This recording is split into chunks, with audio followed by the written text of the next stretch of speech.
नमस्कार, बहुत स्वागत है आप सभी का। मैं आपके साथ सोनिका सिंह। आप देख रहे हैं गुलिस्तान न्यूज। वक्त हो चला है तमाम बड़ी खबरों को जानने का, लेकिन शुरुआत है इस वक्त की बड़ी जानकारी के साथ। आपको बता दें कि आज ईद का पर्व है और उत्तराखंड में ईद के पर्व पर लोगों में बेहद ही खासा उत्साह नजर आ रहा है।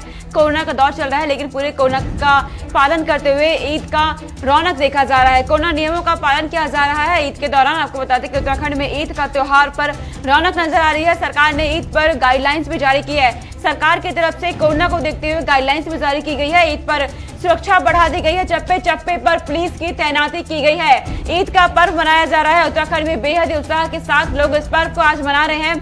त्योहार पर रौनक नजर आ रही है। उत्तराखंड की बात हम कर रहे हैं। कोरोना नियमों का पालन भी किया जा रहा है। आपको बता दें कि कोविड नियमों को ध्यान में रखते हुए आज उत्तराखंड में ईद उल जुहा का त्योहार मनाया जा रहा है। लोगों ने घरों और मस्जिदों में सीमित संख्या के साथ ही ईद की नमाज पढ़ी है। देश के लिए अमन और चैन की, शांति की है, दुआ की है। इस दौरान आपको बता दें कि सभी ने कोरोना प्रोटोकॉल का पूरा ध्यान रखा है। सरकार की तरफ से भी गाइडलाइंस जारी की गई हैं कि किस तरीके से ईद के पर्व को मनाया जाए और क्या करने की अनुमति नहीं होगी। पूरी गाइडलाइंस उत्तराखंड सरकार की तरफ से जारी की गई, जिसके मद्देनजर कोरोना को देखते हुए पूरी ईद के पर्व को मनाया जा रहा है। ईद के त्योहार पर उत्तराखंड में इस वक्त बाजारों में भी रौनक नजर आ रही है। आपको बता दें कि ईद पर सुरक्षा भी बढ़ा दी गई है। चप्पे चप्पे पर पुलिस की तैनाती की गई है। उत्तराखंड की तस्वीरें आपको दिखा रहे हैं। रौनक हो गई है बाजारों में। इस वक्त कोरोना नियमों का पालन भी किया जा रहा है और सरकार ने ईद पर गाइडलाइंस जारी की गई है। गाइडलाइंस का पालन करते हुए इस वक्त ईद का त्योहार उत्तराखंड में मनाया जा रहा है। बेहद ही खासा उत्साह लोगों में भी नजर आ रहा है, क्योंकि कोरोना काल चल रहा है। ऐसे इसी बीच ईद का पर्व भी मनाया जाना है, लेकिन कहा लोगों को पूरी तरीके से कोरोना का पालन करना है और तस्वीरें सामने आ रही है कि लोग पालन करते हुए त्योहार मना भी रहे हैं, क्योंकि सरकार ने कई गाइडलाइंस जारी की गई है।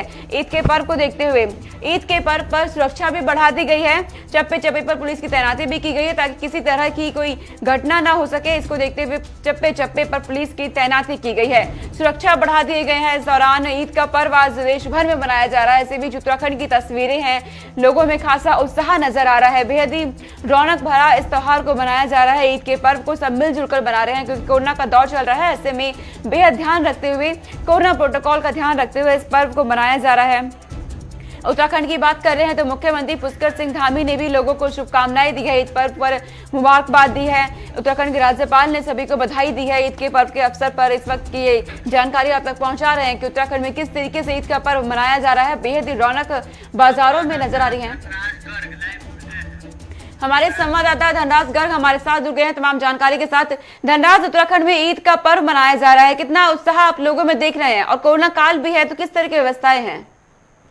जी सोनिका, बिल्कुल जिस तरीके से ईद का त्योहार पूरे ही देश में मनाया जाता है, तो वहीं उत्तराखंड में भी ईद का त्योहार बड़े ही उत्साह के साथ मनाया जा रहा है। जिस तरीके से लोगों में उत्साह देखने को मिल रहा है, तो कहीं ना कहीं एक तरीके से जिस तरीके से कोरोना काल भी चल रहा है, कोरोना काल को लेकर भी तमाम तरह की गाइडलाइन सरकार की तरफ से जारी की गई है। साफ तौर पर कहा गया है कि जो नमाज होगी वो सिर्फ 5 ही लोग नमाज करेंगे, उसमें मौलवी भी शामिल होंगे। तो कहीं ना कहीं जिस तरीके से जो कोरोना की गाइडलाइंस है उसको लेकर ही ईद की नमाज अदा की गई है। 9 बजे के करीब ये ईद की नमाज पढ़ी गई है, जिसके बाद काफी उत्साह लोगों में देखने को मिला है। जिस तरीके से लोग आज सज धज कर बाहर निकले हैं और जिस तरीके से देखा जा रहा है कि उनमें कितना उत्साह ईद को लेकर है। जी धनराज, व्यवस्थाओं की बात कर रहे हैं, सुरक्षा भी बढ़ा दी गई, किस तरह की सुरक्षा आप देख रहे हैं और बाजारों में क्या तस्वीरें आप देख रहे हैं?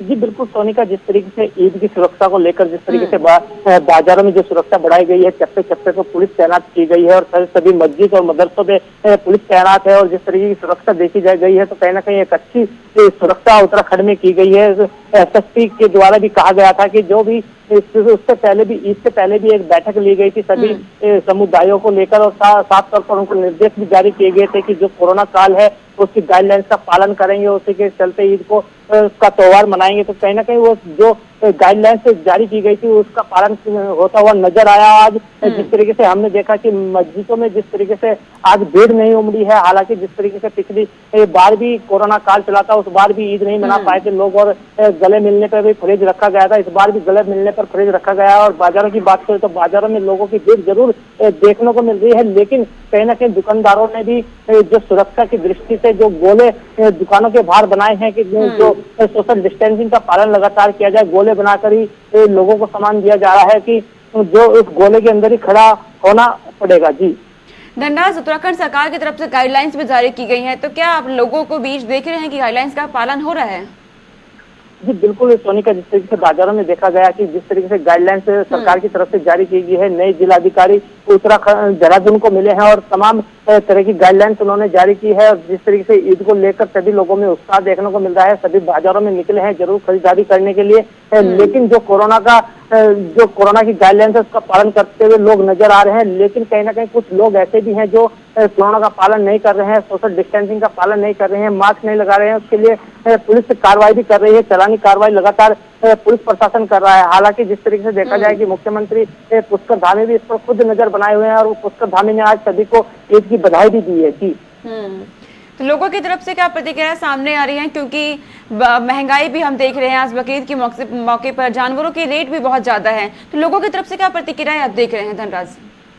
जी बिल्कुल सोनिका, जिस तरीके से बकरा ईद पर एक बकरे की जो इनका नियम होता है कि एक बकरे की कुर्बानी दी जाती है, उसको लेकर के कहीं ना कहीं बाजारों में जो भीड़ उमड़ रही है कि जो मंडी बाजारों में लगती है बकरों की, उस पर कहीं ना कहीं महंगाई जरूर असर कर रही है। जिस तरीके से देखा जाए कि सभी लोग बाजारों में निकलते हैं और खरीदारी करते हैं और जिस तरीके से महंगाई दर पर दर बढ़ती जा रही है, उसको देखते हुए कहीं ना कहीं आज जो खरीदारी हो रही है वो बहुत ही कम लोग खरीदारी कर रहे हैं। यदि लोगों की बात करें, उनसे जानने की कोशिश की जाए तो उनका साफ तौर पे यही कहना है कि जिस तरीके से महंगाई लगातार बढ़ रही है तो कहीं ना कहीं उससे जरूर जो त्योहार है उन पर असर पड़ता है। और हम लोग जो सामान हजारों की तादाद में खरीदते थे, आज वो सैकड़ों की तादाद में हम वो सामान खरीद रहे हैं। और जिस तरीके से जानवरों की बात करें कि बकरे पे भी रेट बढ़े गए हैं।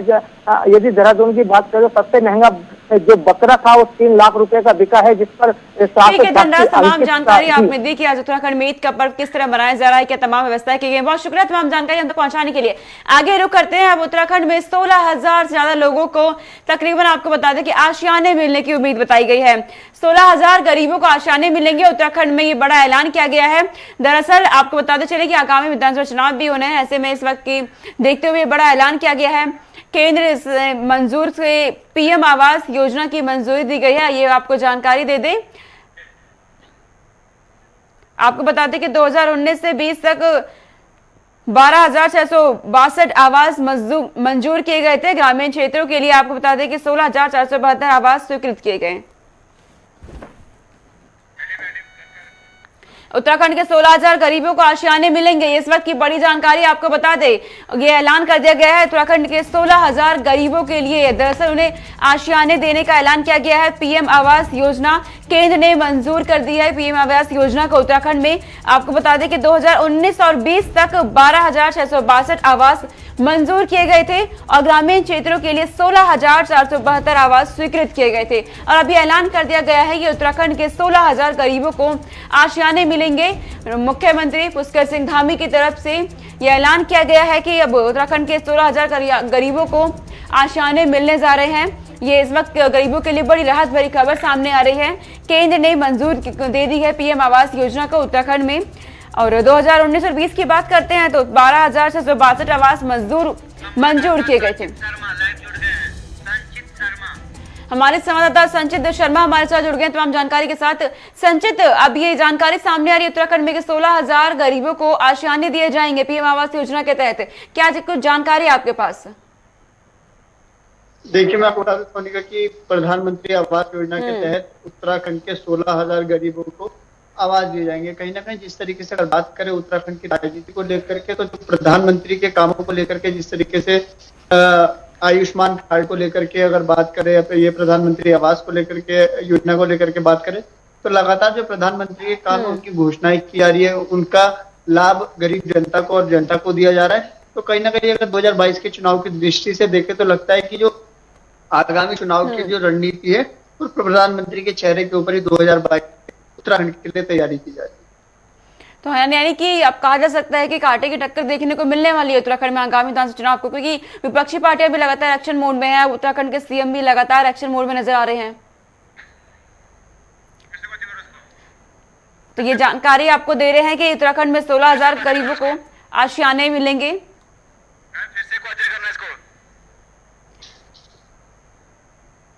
तो ये जानकारी संचित हमारे संवाददाता हम तक पहुंचा रहे हैं।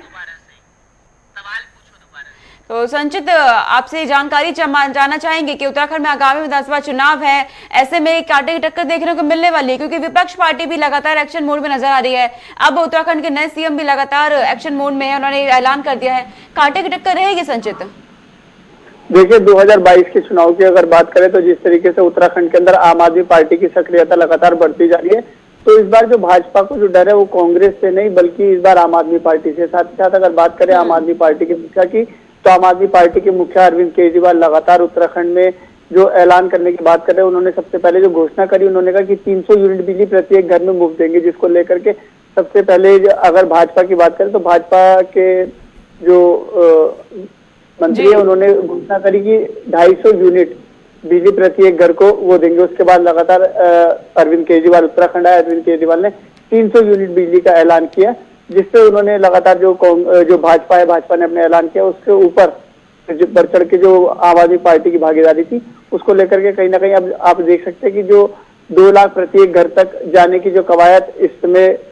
ठीक है संचित, आपको रोकना चाहेंगे। इसी बीच बड़ी जानकारी सामने आ रही है कि उत्तराखंड के कई जिलों में बारिश का ऑरेंज अलर्ट जारी किया गया है। इस वक्त की बड़ी जानकारी आपको बता दें, केदारनाथ हाईवे समेत कई जगह सड़कें बंद हो गई हैं, क्योंकि उत्तराखंड में मौसम विभाग की तरफ से भारी बारिश का अलर्ट जारी किया गया है। नैनीताल और पिथौरागढ़ में भारी बारिश होने की संभावना जताई गई है। आपको बता दें, मौसम विभाग ने बारिश का ऑरेंज अलर्ट जारी किया गया है। उत्तराखंड में भारी बारिश का ऑरेंज अलर्ट जारी किया गया है मौसम विभाग की तरफ से। वहीं आपको बता दें कि नैनीताल और पिथौरागढ़ में भारी बारिश होने की संभावना जताई गई है। मौसम विभाग ने कहा है कि आने वाले दिन उत्तराखंड के लिए बेहद भारी रहने वाले हैं, क्योंकि केदारनाथ हाईवे समेत कई जगह सड़कें भी बंद हो जाएंगी। उत्तराखंड है, पहाड़ी इलाका है, ऐसे में तबाही का मंजर भी देखने को मिलता है जब जब लगातार बारिश आती है। और एक बार फिर से भारी बारिश का अलर्ट जारी किया गया है मौसम विभाग की तरफ से। मौसम विभाग लगातार चेता रहा है उत्तराखंड में उत्तराखंड वासियों को कि सावधान रहे, क्योंकि आने वाले समय में बेहद भारी बारिश उत्तराखंड में देखने को मिल सकती है, जिससे केदारनाथ हाईवे समेत कई जगह बंद भी हो सकती है।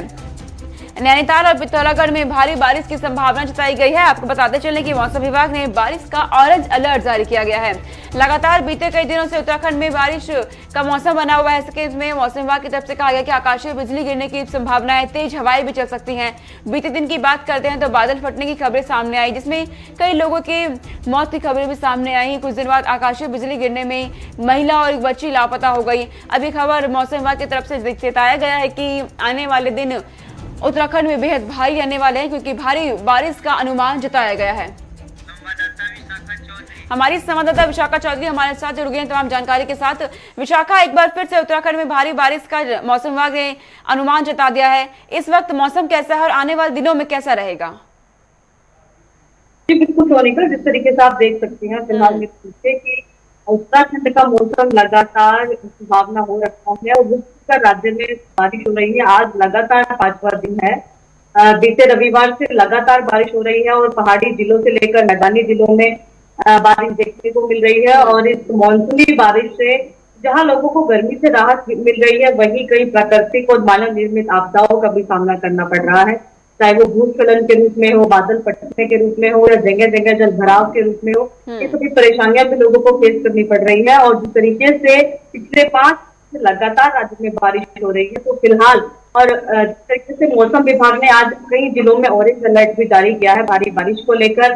पिथौरागढ़ में, नैनीताल में, इन सभी जगहों पर फिलहाल भारी बारिश का अलर्ट जारी किया गया है। और फिलहाल मौसम विभाग की तरफ से खासकर पहाड़ी जिलों में बारिश के रुकने के कोई आसार फिलहाल नहीं बन रहे हैं। और इस तरीके से हाईवे भी कई बंद है। बात करें हम फिलहाल केदारनाथ और बद्रीनाथ हाईवे की, उनको आज खोला गया है, मलबा हटाया गया है वहां से, लेकिन जिसके साथ ही गंगोत्री हाईवे अभी भी बंद चल रहा है, क्योंकि वहां पर भारी मलबा आने से अभी भी जो गंगोत्री जाने वाली जो हाईवे है वो अभी भी बंद है और प्रशासन जुटा है वहां पर मलबा हटाने से। तो फिर इस तरीके से पर्यटक भी वहां पर पहुंच रहे हैं, तो भारी संख्या में लोगों को परेशानियों का सामना भी करना पड़ रहा है। तो विशाखा, अगर हम पहाड़ी इलाका है तो ऐसे में अगर निचले स्तर की बात करते हैं तो निचले इलाकों में किस तरह की व्यवस्था प्रशासन कर रही है, क्योंकि नदी किनारे रहने वाले लोगों को भी काफी परेशानियों का सामना करना पड़ता है? देखिए सोनिका, जिस तरीके से हम हरिद्वार की बात करते हैं या ऋषिकेश की बात करते हैं, ऋषिकेश में अगर हम गंगा के जल स्तर की बात करें तो फिलहाल गंगा का जल स्तर है ऋषिकेश से लेकर हरिद्वार तक वो खतरे के निशान से ऊपर बह रहा है।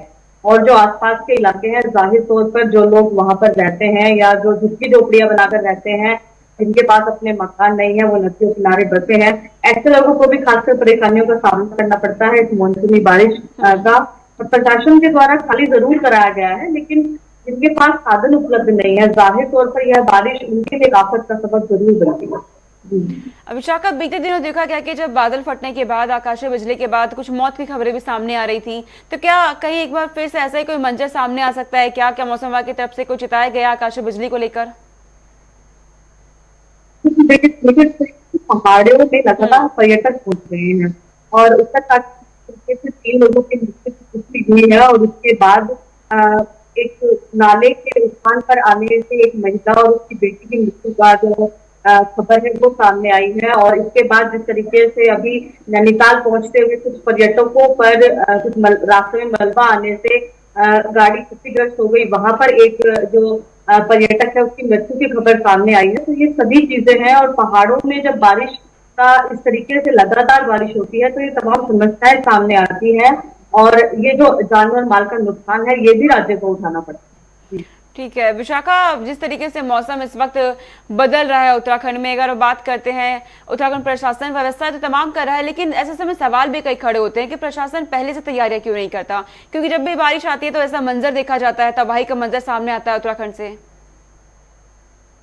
विशाखा, बिल्कुल देखिए सोनिका, जिस तरीके से हम मैदानों की बात करते हैं तो मैदान में सभी सुविधाएं उपलब्ध है, सड़कें उपलब्ध है, प्रशासन उपलब्ध है, लेकिन पहाड़ों में जब ऐसी कोई आपदा सामने आती है, जिस तरीके से उत्तरकाशी में सामने आई, आप देखिए वहां पर प्रशासन को पहुंचने में भी समय लगता है क्योंकि जो क्षेत्रीय हालात है, जो वहां के जिस हिसाब से पहाड़ों के जो जीवन है वो इतना आसान नहीं है और जिस तौर पर प्रकृति भी समय समय पर आपदाएं दिखाती है पहाड़ों पर और पहाड़ों के लोगों को इन सभी का सामना करना पड़ता है। मैदानी विशाखा, तमाम जानकारी आपने दी कि उत्तराखंड में मौसम का मिजाज इस वक्त कैसा है और क्या कुछ तैयारियां की जा रही हैं। बहुत शुक्रिया आपका। आगे रुख करते हैं पंजाब को। बता दें कि कांग्रेस हाईकमान आज नेता प्रतिपक्ष का ऐलान कर सकती है। इस वक्त की ये बड़ी जानकारी सामने आ रही है। उत्तराखंड के नेता प्रतिपक्ष और अध्यक्ष के नाम का ऐलान होगा आज। ये जानकारी सीधे सामने आई है। उत्तराखंड से लंबे समय से चल रही खींचातान पर आज विराम लग सकता है। पंजाब के बाद अब उत्तराखंड में कांग्रेस हाईकमान का नजर आई है। अब कांग्रेस हाईकमान आज नेता प्रतिपक्ष के नाम का ऐलान कर सकती है। साथ ही साथ कांग्रेस हाईकमान आज नामों का ऐलान भी करेगी, कई नामों का ऐलान कर सकती है। उत्तराखंड कांग्रेस में आपको बता दें कि नेता प्रतिपक्ष और संगठनात्मक स्तर पर किए जाने वाली बदलाव की फाइलें भी अब धीरे धीरे आगे बढ़ने लगी है। हमारे ब्यूरो चीफ उत्तराखंड से हमारे साथ जुड़ गए हैं धीरेन्द्र प्रताप से तमाम जानकारी के साथ। धीरेन्द्र, आज बड़े लंबे समय बाद ये सामने आ रहा है कि कांग्रेस नाम का ऐलान कर सकती है। हालांकि बार बार ये सामने आता है कि आज ऐलान हो सकता है, लेकिन क्या लगता है आखिरकार कब तक ऐलान हो सकता है नाम का? धीरेन्द्र, बिल्कुल सोनिका, लगभग एक हफ्ते से हम लोग यही सुनते आ रहे हैं कि आज ऐलान कर सकती है कांग्रेस और हर रात के साथ ही बात बदल जाती है। तो आज पूरी उम्मीद है कि कल शाम को उम्मीद थी कि मंगलवार देर रात तक नेता प्रतिपक्ष और प्रदेश अध्यक्ष के नाम का ऐलान कांग्रेस कर देगी, लेकिन वो नहीं हो सका। आज पूरी उम्मीद है कि आज कांग्रेस पार्टी नेता प्रतिपक्ष और प्रदेश अध्यक्ष के नाम का ऐलान कर दे। लेकिन सोनिका, जो विलंब हो रहा है उसका एक बड़ा कारण यह है कि पार्टी उत्तराखंड में भी पंजाब फार्मूला लागू करना चाहती है। जैसे पंजाब में नवजोत सिंह सिद्धू को प्रदेश अध्यक्ष बनाया और 4 कार्यकारी अध्यक्ष भी उनके साथ बनाए, बिल्कुल उसी तरह से उत्तराखंड में भी कांग्रेस पार्टी प्रयोग करना चाहती है। और जो 3 या 4 नाम जो कार्यकारी अध्यक्ष के तौर पे नए प्रदेश अध्यक्ष के साथ काम देखेंगे, उनके नामों पर जो है इतना विलंब हो रहा है क्योंकि उसमें काफी कांग्रेस को होमवर्क करना पड़ रहा है, काफी कसरत करनी पड़ रही है क्योंकि पार्टी में काफी खींचतान है, गुटबाजी काफी है। इसको लेकर के कांग्रेस आलाकमान भी किसी नाम पे जो फैसला है वो नहीं ले पा रहा था। लेकिन आज पूरी उम्मीद है कि कांग्रेस प्रदेश अध्यक्ष, नेता प्रतिपक्ष और इसके साथ साथ 3 या 4 कार्यकारी अध्यक्ष के नामों की घोषणा कर दे, क्योंकि जो कांग्रेस के पदाधिकारी है, जो कांग्रेस के कार्यकर्ता है, उनमें भी बहुत उत्सुकता है। लगातार कल से वो कांग्रेस का जो इंडियन नेशनल कांग्रेस का ट्विटर अकाउंट है उस पर नजर बनाए हुए हैं, क्योंकि प्राय कांग्रेस की जो घोषणाएं होती है उस पर भी जारी होती है, जैसे उत्तर प्रदेश की जारी हुई या पंजाब की जारी हुई, बिल्कुल उसी तरह से। तो कांग्रेस नेताओं में भी एक उत्सुकता बनी हुई है कि कौन नाम होगा, कौन इस नेता प्रतिपक्ष बनेगा, कौन प्रदेश अध्यक्ष होगा और ऐसे कौन से नाम है जो कार्यकारी अध्यक्ष के तौर पे अध्यक्ष के साथ काम करेंगे। क्योंकि चुनावी साल है, पंजाब के साथ ही उत्तराखंड में भी चुनाव होना है, इसलिए जितना कांग्रेस पार्टी को नामों पर फैसला लेने में मुश्किलें आ रही हैं, उससे कहीं अधिक उत्सुकता उनके पार्टी कार्यकर्ताओं में है कि उनका नेतृत्व कौन करेगा 2022 के चुनावी रण में। तो सोनिका, आज पूरी उम्मीद है कि कांग्रेस इन नामों पे कुछ फैसला ले और वो फैसला आज घोषित कर दे। अब देखने वाली बात होगी कि क्या आज वो धीरेन्द्र, हम पंजाब में जिस तरीके से देख रहे हैं कि कांग्रेस के हाईकमान के फैसले के बाद भी विधायकों में नाराजगी का दौर जारी है, अभी भी दो खेमे में बटी हुई है कांग्रेस। तो क्या उत्तराखंड में भी ऐसी कुछ तस्वीरें देख रहे हैं क्या आप? हाँ बिल्कुल सोनिका, देखिए खेमेबाजी का ही कारण है शायद जो इतना विलंब, इतना लेट हो गया कांग्रेस को उन नामों पे फैसला लेने में। जबकि आप देखिए लगभग 10 दिन से अधिक का समय हो गया जब कांग्रेस के जो प्रदेश प्रभारी है देवेंद्र यादव, प्रदेश अध्यक्ष प्रीतम सिंह, वरिष्ठ नेता और पूर्व मुख्यमंत्री हरीश रावत ने दिल्ली में बैठक की और उस बैठक में सर्वसम्मति से यह फैसला हो गया कि अब जो कांग्रेस आला कमान जो फैसला लेगा वो पूरे प्रदेश के पार्टी नेताओं को मान्य होगा। लेकिन वो एक पखवाड़ा से अधिक हो गया और अभी भी आला कमान उस पर कोई फैसला नहीं ले सका। इसका सिर्फ एक कारण है कि पार्टी गुटों में बटी हुई है और सभी गुट रस्साकसी में लगे हुए हैं। तो अब देखने वाली बात होगी कि पार्टी के जो आला कमान है वो किस तरह से इस पे फैसला लेता है। हालांकि कांग्रेस पार्टी का जो आला कमान है उसने पंजाब में जो फैसला हुआ उसमें अपनी अहमियत, अपनी ताकत दिखाई है और कैप्टन अमरिंदर सिंह के न चाहने के बावजूद उन्होंने सिद्धू को प्रदेश अध्यक्ष बनाया। अब देखने वाली बात ये होगी कि उत्तराखंड में क्या फैसला करते हैं, क्योंकि अभी भी हरीश रावत का जो गुट है वो चाहता है हरीश रावत को मुख्यमंत्री का चेहरा घोषित कर दे। अब ये देखने वाली बात होगी कि कांग्रेस पार्टी क्या फैसला लेती है। ठीक है धीरेन्द्र, बिल्कुल सही कहा आपने, देखने वाली बात होगी कांग्रेस हाईकमान क्या फैसला लेती है। बहुत शुक्रिया आपका तमाम जानकारी हम तक पहुंचाने के लिए। आगे रुक करते हैं, उत्तराखंड में कोरोना के मामले लगातार कम होते नजर आ रहे हैं। बीते 24 घंटे की बात करते हैं तो आंकड़े भी कम हो गए हैं और संक्रमितों का आंकड़ा भी कम होता जा रहा है। उत्तराखंड की जानकारी आपको दे रहे हैं, कोरोना के मामले लगातार उत्तराखंड में कम होते नजर आ रहे हैं। 24 घंटे में 50 नए संक्रमित मिले हैं और 33 मरीज ठीक हुए हैं। 24 घंटे के आंकड़े आपको बता रहे हैं। प्रदेश में अब संक्रमितों की रिकवरी रेट 95.90 तक पहुंच गया है। वहीं मंगलवार को एक भी संक्रमित की मृत्यु नहीं हुई है। ये बड़ी राहत भरी खबर सामने आई है कि बीते दिन एक भी जान नहीं गई है कोरोना संक्रमण की वजह से, यानी मौत का आंकड़ा एक भी सामने नहीं आया। उत्तराखंड में कोरोना के मामले लगातार कम हो रहे हैं। कह सकते हैं कि प्रशासन जिस तरीके से मुस्तैद नजर आ रहा है उत्तराखंड में, लगातार तमाम व्यवस्थाओं को लेकर जायजा भी लिया जा रहा है, उसका प्रभाव नजर आ रहा है। उत्तराखंड में मामले कम होते जा रहे हैं और आंकड़े, मौत के आंकड़े भी एक भी सामने नहीं आए हैं। बीते दिन बड़ी राहत भरी खबर ये सामने आई है। कोरोना की बात कर रहे हैं उत्तराखंड में, तो कोरोना को लेकर के लगातार एक्शन मोड में नजर आती है उत्तराखंड सरकार। तमाम व्यवस्थाएं की जा रही हैं। लगातार अनलॉक की अगर बात करते हैं तो पाबंदियां भी बढ़ा दी गई हैं ताकि कोई लापरवाही ना हो सके। हमारे संवाददाता चंचल तोमर हमारे साथ जुड़ गए तमाम जानकारी के साथ। चंचल, उत्तराखंड में मामले कम हो रहे हैं और सबसे बड़ी राहत भरी खबर कि एक भी मौत नहीं हुई है बीते दिन, क्या जानकारी आपके पास? बिल्कुल स्वागत है। आप बता दें जिस तरीके से जो है कोरोना को लेकर कांवड़ मेला भी रद्द कर दिया था, कुछ शाही स्नान भी रद्द कर दिए थे, कुछ ऐसे स्नान थे जो पूर्णिमासी के पड़ते हैं उनको भी रद्द कर दिया गया था, रोक लगा दी गई थी। केवल इसी को लेकर जिस तरीके से कोविड के केस ना आए और बाहर से आने वाले बिल्कुल संक्रामिकता ना फैले, उसको जैसे सरकार ने जो रोकथाम के लिए बनाई गई थी वो पूर्णतः चल रही है। और अभी की अगर बात करें तो सोनालिका की जिस तरीके से जो पिछले 3 दिन से कोई केस नहीं आए हैं, जो 50 केस थे उसमें से 30 केस जो है नेगेटिव भी हो गए, सही होकर अपने घर को वापस करें। तो कुल मिलाकर ये कह सकते हैं कि कहीं ना कहीं जो है कोविड को लेकर काफी रोकथाम उत्तराखंड प्रदेश ने बनाई हुई है। और यहाँ के जो कुछ स्थानीय लोगों की वजह से जो है कुछ परेशानी का सामना हुआ था कि जैसा कि स्नान होंगे या कांवड़ मेला होगा तो उसको लेकर परेशानी हो सकती है, उसके ऊपर भी जो है रोकथाम लग गई है। तो उसको लेकर जो है अभी कोविड की बात करें तो काफी रोकथाम है। वहीं जो है सरकार ने जो है अभी थोड़ी सी सख्ती बरतने की शुरुआत कर दी है। रात के 9 बजे से सुबह 8 बजे तक जो है कर्फ्यू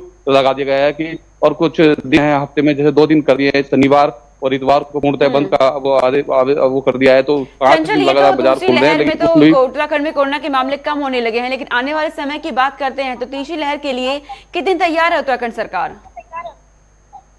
बिल्कुल, देखिए जिस तरीके से अगर बात करें सोनालिका, जैसे कि अगर उत्तराखंड की बात करें तो अगर यहाँ पर जो है थोड़ा सा सावधानियां बरतने की जरूरत है। सरकार ने जो अपील की है, जो गाइडलाइंस है सरकार की, अगर उन पर भी ध्यान रखा जाए तो उसको लेकर भी काफी सावधानी बरतने की जरूरत होगी। तो उसको लेकर भी अगर सावधानी बरतते हैं तो काफी हद तक हम कोरोना पे जीत सकते हैं, क्योंकि उत्तराखंड जो है पर्यटक के ऊपर है सारा, जो है बाहर से लोग आते हैं, काफी जितने यहाँ के लोग हैं उससे ज्यादा लोगों का आवाजाही जो है महीने में बाहर के लोगों से हो जाती है। तो उसको अगर रोकते हैं तो काफी सावधानी बरतने को मिलेगी। अगर वहीं सरकार की बात करें तो कुछ जो है कोविड अस्पतालों का जरूर उद्घाटन कराया, कुछ घोषणाएं भी कर रखी हैं जिस तरीके से काम चल रहा है। लेकिन अभी की बात करें तो जैसे जो है थोड़ा बारिश की वजह से जो है रास्ते बंद हो गए तो उनको लेकर जरूर परेशानी हो रही है। लेकिन अगर कोविड की बात करें तो काफी रोकथाम है और प्रशासन और सरकार जो है बिल्कुल निगाह बनाई हुई है। किसी तरह की अगर ऐसा कुछ जो है तीसरी लहर का अगर संकेत आता है तो कोविड को लेकर जो है पूर्णतः जो है बंद का आदेश भी हो जाएगा। लेकिन अभी की बात करें तो 2 दिन का आदेश जरूर है जो है 5 जिलों में कर दिया है। जो बड़े जिले हैं उनको लेकर थोड़ी सख्ती बरतने की जरूरत है। और उसको लेकर अगर सोनाल बता दें, जैसे आज ईद है तो ईद को लेकर भी काफी सरकार की तरफ से जो है अपील की गई थी कि सोशल डिस्टेंसिंग को लेकर त्योहार बनाए, क्योंकि संक्रमित ना हो, कोविड की जैसे रोकथाम लगी हुई है। तो उसमें जो है इन तरह के त्योहारों की वजह से, चाहे वो किसी भी धर्म का हो, लेकिन सभी को लेकर अपील की गई है तो घर में रहकर बनाए। तो ये सब कोविड को लेकर ही हो रहा है जिस तरीके से, क्योंकि उत्तराखंड जो है एक पर्यटक है तो उसको लेकर जो है अभी की अगर बात करें तो उत्तराखंड में कोरोना के हालात कम होते नजर आ रहे हैं। बहुत शुक्रिया आपका तमाम जानकारी हम तक पहुंचाने के लिए। उत्तराखंड से जानकारी आपको दे देते, कोरोना के मामले कम होने लगे हैं और सबसे बड़ी राहत भरी खबर की एक भी मौत बीते दिन नहीं हुई है। तो कोरोना देश में अभी रफ्तार कम होने लगी है, लेकिन अभी आंकड़े सामने आ रहे हैं तो आपको बहुत अपना ध्यान रखना होगा। इस बुलेटिन में इतना ही। देश और दुनिया की तमाम खबरों को देखते रहिए गुलिस्तान न्यूज। नमस्कार।